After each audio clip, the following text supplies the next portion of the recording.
my mom had a high school education, never went to college, raised a family.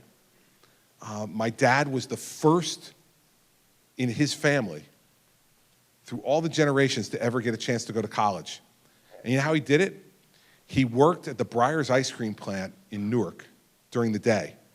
And he went to Rutgers-Newark at night and paid for his own school through that and the GI Bill because he served in the United States Army.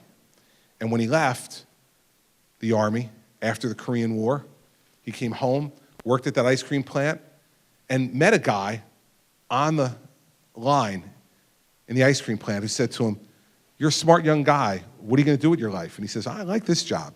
It's a good job. I like working at the ice cream plant." And he said, "Son, this ice cream plant ain't going to be here forever." He said, "You're too smart to do this. Go to college. You're a veteran. Take advantage of the GI Bill. Go to college at night." My father lived in Hillside, and so he went to Rutgers in Newark. 6 years it took him to get through because he could only go a certain number of classes because that's all he could afford. And he eventually graduated. It's our first family picture.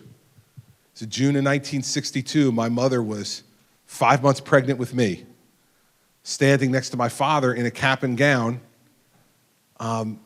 so proud that he had worked and they had worked together hard enough to be able to start a life together and have him go to college and graduate with a degree in accounting.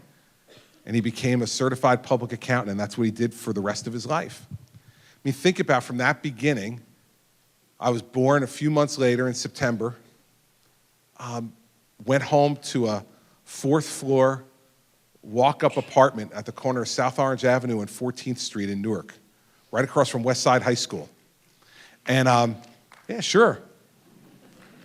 That building is gone now, by the way. It's just a vacant lot.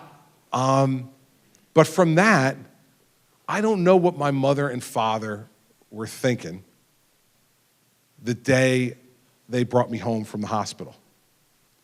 But I can bet that they weren't thinking, "There sits the 55th governor of the state of New Jersey."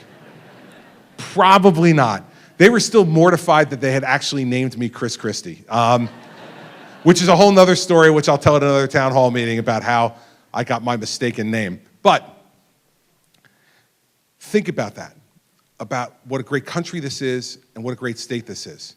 That you, the people of this state, believed enough in somebody who had those beginnings to give me the chance twice to be the governor of the state where I was born and raised.